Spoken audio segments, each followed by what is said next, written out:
Hello everybody, it's your boy the Almighty Green Talents coming at you with a video, a recap video actually. This game was a head scratcher.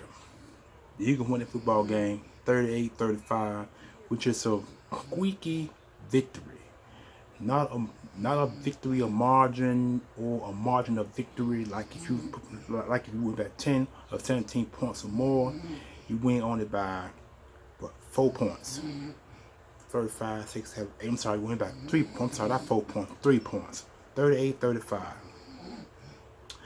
Got some stats here for you guys right here. So I'm gonna go ahead and try to say them off the phone to give me a little head lead while I get this done with you guys right quick. I can only just say that some of these plays were very disappointing to me because of based on what I saw defensively. Offensively couldn't do nothing because of the fact that defense didn't do their jobs. So when you got both sides of the football that's not doing their jobs, you always gonna have problems, and teams are always gonna lie around to get wins. Because see, at halftime, it was 24-14 at halftime. We up by 10 points. And then I left and went to the store for a little while, doing a halftime break. When I come back, it was 38-28. So how did Detroit get 28 points? For the life of me, I don't understand. The defense didn't do their job. They couldn't stop the run. This boy Swift had 100 yards rushing or more against this Eagles defense, the Eagles stout defense, and it was like some of the players was off key defensively, missing tackles, were not able to back down balls. Detroit did what the Eagles supposed to have done.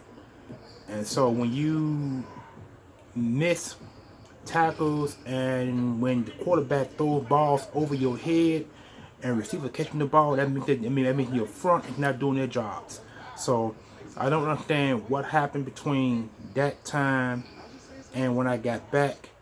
But it was halfway through the third quarter when I got back to the game. So I could just say A.J. Brown had a good game. He had 10 catches for 155 yards, no touchdown score, but he was the first receiver in Eagles history since 1961 to have more yards in his Eagles debut. Terrell Owens, if you guys remember Dante Starsworth, and another receiver the Eagles have had in their debuts didn't get this many yards and catches. Terrell Owens had like 7 or 8 catches for over 100 yards. This guy had 10 catches for 155 yards. But the difference between those three guys, Dante Starsworth and Terrell Owens and the other guy, they all had touchdown catches in the end zone, or caught the ball halfway on the field, spreading it for the end zone. A.J. Brown was the only guy that didn't get a touchdown pass, but these passes, these 4 scores the Eagles have had, they were all on run plays, and then we had 1 interception for a score. So them are your five touchdown plays right there overall. I'm assuming field goal kicks also played a big part in this. I'm assuming 2 field goal kicks probably got 6 points off two 3-point field goals. So that's part of the points that was given in this game. But let me see. And the Eagles had 10 penalties for 61 yards. That's horrible. I mean, 10 penalties for 61 yards. I really don't know what to say about that. Turnovers though, no turnovers. Eagles only got 1 turnover, and that turnover was tossed from Jared Goff to Bradbury. Actually was tipped by Kazir White, who tipped the ball, and Bradbury caught the pass off the tipped ball and sprinted 35 yards into the end zone for the score. We did control the clock though. We had 31.34 of the clock, but Detroit was close than most. They had 28 minutes and 26 seconds off the clock. and we had 31 minutes and 34 seconds on the clock. So that's your 60 minutes right there. 60 minutes in all. And yet the question is though, the penalties is a killer. We come down to penalties. We did have 216 yards rushing. Sanders had, I think, 17 carries for 96 yards, 1 score, and that was Madison's first touchdown score this season. He didn't have none at all last year. This is his first touchdown score. I'm hoping that this would be more touchdowns in the future for this guy who wants a new contract and he wants to go over 1,000 yards rushing. This guy wants to prove himself to be the main rusher. We'll see how that works out between week 1 going to week 18 of the season. We'll see how that goes. But total yards, 455 yards of total offense. Detroit had 286 yards of total offense. Total drive, we had 10 total drives. They had 11. And yards per play, 6.3 yards per play. Passing, 239 yards passing. And Jalen Hurts had 283 yards passing. Overall. First down, we had 27 first downs. Detroit had 23. That's just four first down less than we have. Passing first down, 17. Rushing first downs, that's 13 like. With the first drives from penalties, 2. Third down efficiency, 10 of 17. That's not bad, but that could be better. Fourth down efficiency, 2 of 3. So I mean, the Eagles have done 5 fourth down plays, which means that I've seen them convert 1 first down play in the first quarter, and then they missed 1 fourth down in the play. So that's 1 and 1 there. So that means that the other 5, the other one of 2 must have been in the third quarter, because like I said, I wasn't here, I didn't see it. So that's all I can say on that. Total plays, 72 yards. Total yards, I said 455. Okay, going back down. I don't want to mention that again. Okay, here we go. Drop with that completion attempts, 18 of 32. And Jaden Hurts, 18 of 32. Yards per pass, 7.2. Interception thrown, 0, which is not bad. I'm glad of that. Sacks, yards lost, 1 sack. They only got the Hurts 1 time in the game, 1 sack, which is not bad. The Eagles had 1 sack, they had 1 sack. 1 sack for 4 yards. We had 1 sack for 10 yards. And Detroit gave up 1 sack for 10 yards, and we gave up 1 sack for 4 yards. It's not bad.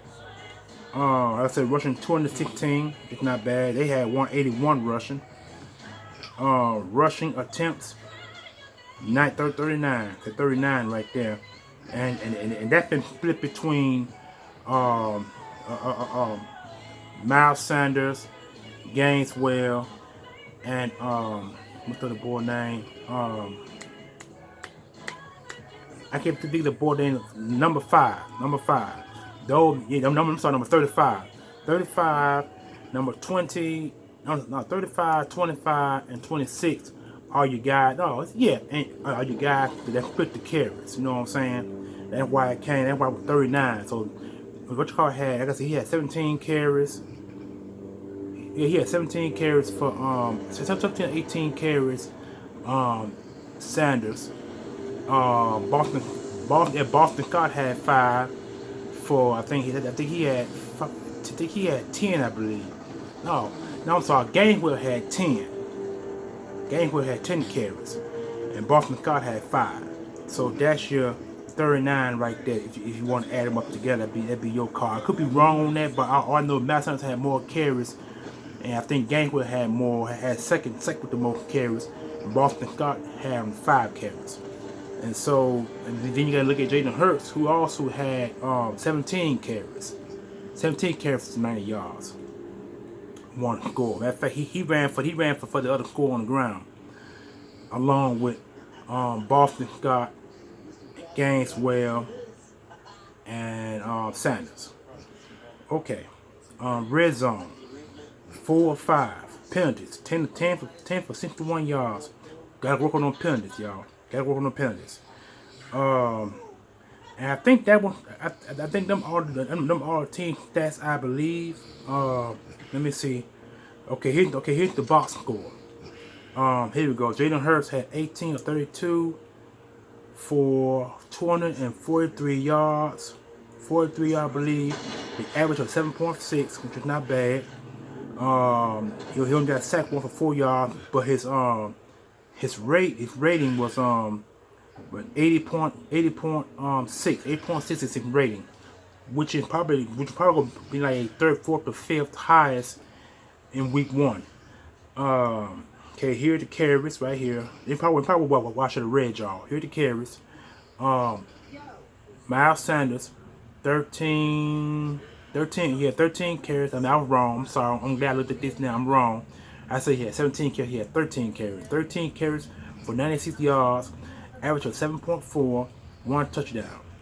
His long was 24. I remember that he had that long run in the fourth quarter.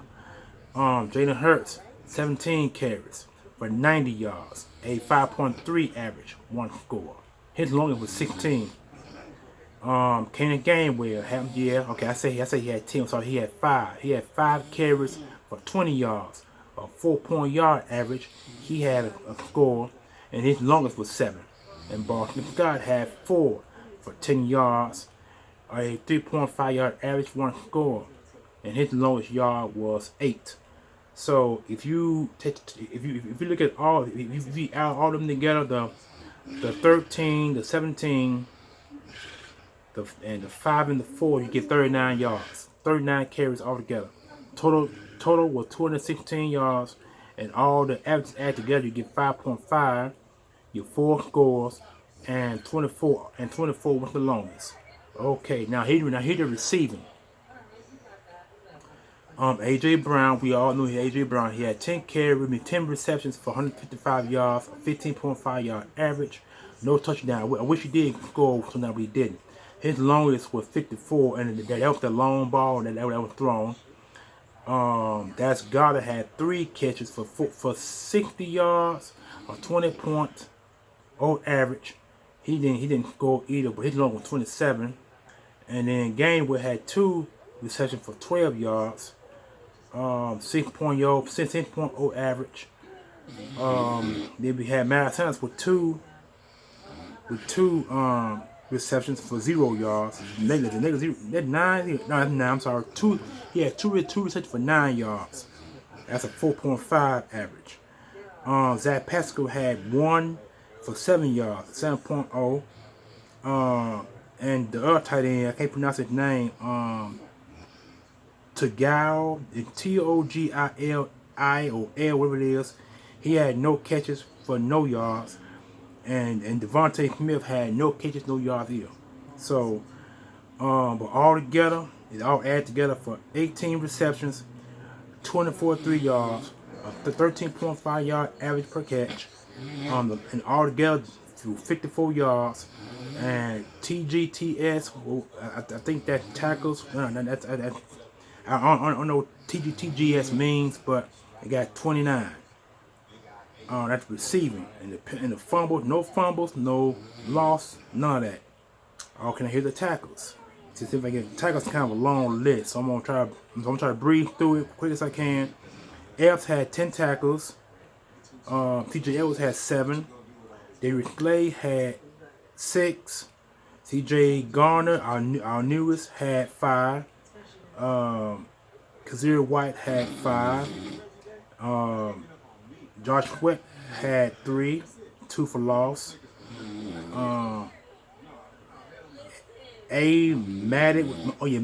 Maddox had 3 tackles, 1 for loss. Hargrove had 2 for 2. Zach McPherson was 2 for 2. Milton Williams was 2 for 2. Fletcher Cox was 2. 2-1. Bradbury was 2-1. Hazen Reddick was 2-1. Jordan Davis was 2-1, which is not bad. So I'm glad he actually got on the field to play. But he was on the field for 3 tries anyway. So for 3 snaps. So we'll see how that worked for going in next week's game. Brandon Graham had 1 tackle. Johnson had 1 tackle. TULP, whoever his name is, he had 1 tackle, and Johnson had 1 tackle. So altogether, the tackles add up to 57, 39, which is not bad. Interception, that's the one by Bradbury for 27 yards. I said 35 yards. I'm sorry, he had 1 interception for 27 yards for the score. Okay, the kick return. Watkins 3 for 39 yards, which is a 12 point yard average, 12.7 yard average. His long was 17. Punt return. Brian Covey had 2 for 13 yards, a 6.5 yard average. His long was 11. The kicking. Jake Elliott was 1 for 1. His percentage was 100. His long was 23, and he was 5 for 5. So like I said, that's some kicks that I missed in the third quarter that Jake Elliott put up. So he actually was 5 for. Coordinator says he was 5 for 5. But so I know he kicked 1 in the first half. I know that much. So he must kick 2 or 4 more in the second half. So those are my stats right there. I hope I'm accurate on the stats right there. But overall, this was a sloppy game. Could have been done better, but that's how it is. When week 1, everybody know that week 1 games are pretty much the most sloppiest. Oh, by the way, if you hear the noise in the background, my TV is on, so I'm gonna go ahead and say I do not own the rights to the sound of the TV. I do not own the rights to the sound of the TV. I'm looking at a movie right now, but overall, back to the game. This was a sloppy game overall. I think the Eagles could have done better in making sure that Detroit don't last long in this game. And then this is what happened. This is what you exactly get when you miss tackles, and when opposing teams make better plays than you make. That gives them the opportunity to stay around, to lay around, and win. The Eagles squeaked this game out. They squeaked the game out by 3 points.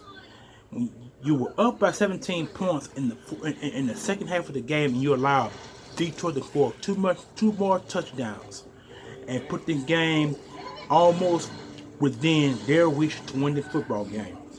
This is what you get.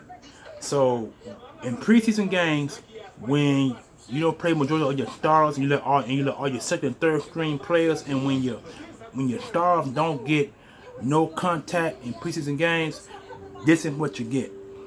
So I understand when you got them joint practices, you do all your physicality in joint practice, but also your preseason games are about as much as important as it is for preseason games.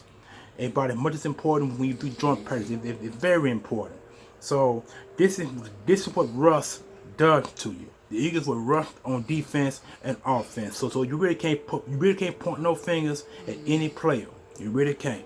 So I'm not gonna do it. I'm not gonna point fingers at anybody. I feel the Eagles did. I think the Eagles did an excellent job to maintain the victory by 3 points, but they could have done better defensively to hold Detroit under 20 points. I was expecting this game to be 30. I was looking at 35-20. That's what I was looking at. But then when I come back and I'm seeing 38-28, you're down, you're up by 10, and then when they score a touchdown, damn near into the fourth quarter, and you're up by 3 points. So I mean, you got to screech and crawl and stretch to get a victory.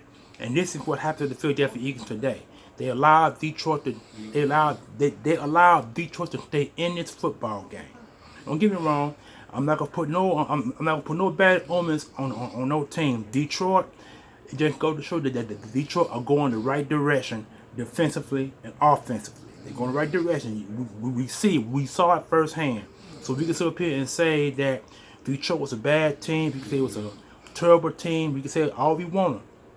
But Detroit is going to cause some headaches in the NFC. And any team they play, they're going to cause some headaches. Because now, the next team they play is going to see how good they play the Philadelphia Eagles, a potential Super Bowl or potential playoff team. But I'm actually glad Detroit played us like this because, see, that prepares us for our next opponent against the Minnesota Vikings, which is going to be a home game in front of the home crowd. So I expect the Eagles to play a little bit better against the Minnesota Vikings. We're probably not going to blow out. We're probably not going to blow out the Minnesota Vikings because the Minnesota Vikings have a good quarterback, and we know who their quarterback is. He got played for the Washington Redskins, and now he been with Minnesota for the past 6 years, I believe. And he's a good quarterback. I mean, it's hard to get to this. This guy is hard to get to, and it's self-evident. So I'm hoping that the guys on defense get prepared for the Minnesota Vikings, because the Minnesota Vikings are a pretty good football team. The Vikings, the Detroit Lions, gave us a notice, and they gave us a warning. They really gave us a warning. They really did. And so that warning is, we're gonna play you tough, we're gonna play you rough, and we're gonna try our best to beat you up. And this is what the Detroit Lions have done to the Eagles today. They pretty much beat us up front, defensively. They beat us up very good defensively because they got the hurts a lot in this game. Luckily he got sacked only one time. Luckily, you know what I'm saying. It should have been more sacks than that. Should have been. You know what I'm saying. If it wasn't for Jalen Hurts' elusive ability, it would have been more sacks than one. So I'm hoping that this football team do better against the Minnesota Vikings at home, because it's a lot going on and a lot to be concerned and worried about. But I'm not going to be that much concerned, because when you get your first victory, you actually shake off that rust. So now the Eagles going to want to come back home, play the Vikings, and play the Vikings better than what they played the Detroit Lions, because the Vikings and Detroit are in the same division. They say the same division. They're the NFC North. They're the same division. You know what I'm saying? You got, where is it? Detroit, Minnesota, Green Bay, and who the other team is? I can't think of the other team. I know there's one more team in that division, and that's the NFC North. We play the NFC North this year. We play them this year. So this game against the Minnesota Vikings gonna be very, very important. And so the Eagles shook off their rust. Rust is shaking off now. They beat up a little bit now, so now they got to go back to the drawing board, correct their mistakes, because a lot of mistakes were made on the defense side of football this year. This game here, a lot of mistakes were made on defense. A lot of mistakes were made on offense. So they had to go back to the drawing board, look at the error that was made, and try to correct them this week in practice. Because, see, I'm quite sure they're going to be off Monday and Tuesday, and then go back to work Wednesday, Thursday, and Friday, and get ready for the game against Minnesota. So, this is what I want to make this video for you guys. Hope you guys understand that I represent my boys all the way. Number 7, Hakeem David. He made an impact in this game today. I think he had one tackle and stuff like that. He didn't get no sack, you know what I'm saying? But overall, the rust is shaking off.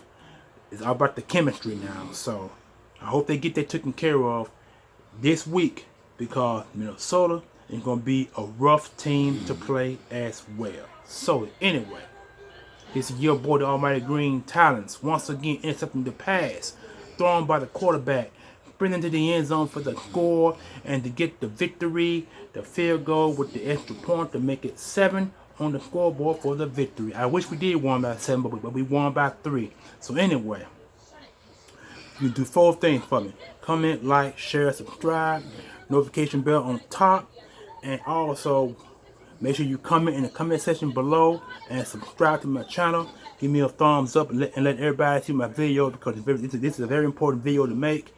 And our team plays some pretty good football, not their best football. So overall grade, what grade should they get the Philadelphia Eagles? What's the grade? What's the grade? What's the grade? What's the grade? What's the grade? I'm gonna give them a C plus. And the reason why I give them a C plus because they start off rusty. They allowed Detroit to stay in the football game. Jalen Hurts ran out the pocket more than what he should have. He did throw for 280 some yards passing, but he ran out the pocket more than what he should. I wanted him to stay clean in the pocket. He stayed clean up to that one sack. And he kept getting hit and knocked down quite a bit. And most importantly, was probably the missed tackles. And that's on defense. Those four right there is the reason why I give the team a C plus. Now I hope next week they get a B plus or A plus, because it's gonna be very vital next week against the Minnesota Vikings. So once again, it's your boy Almighty Green Titans giving you guys a salute. Hope you guys enjoyed it. Hope you guys enjoyed this game. Because next week's game is going to be very vital against the Minnesota Vikings. We need to go 2-0 to start the season. 2-0 to start the season. So to all my Philadelphia Eagles content creators out there all across the country, hope you guys watch the video, because I'm looking at some of you guys' videos tonight. And like I said, this is a recap video that I want to do for you guys, because I'm going to try to do more videos like this. Wow, all I can say. Whew. That was a sweat, y'all. I mean, that was a sweat of a game. You know, some fans that I seen, they were yelling at the TV, and whew, I did quite a bit, yeah, but not much yelling as I wanted to. So anyway, enjoy your night, guys. Now I'm gonna try to turn my attention to the Cowboys playing the Tampa Bay Buccaneers tonight. The Cowboys should lose their football game, but we'll see what happens. Holla back, y'all. Peace. Enjoy. EAGLES Eagles. Holla back.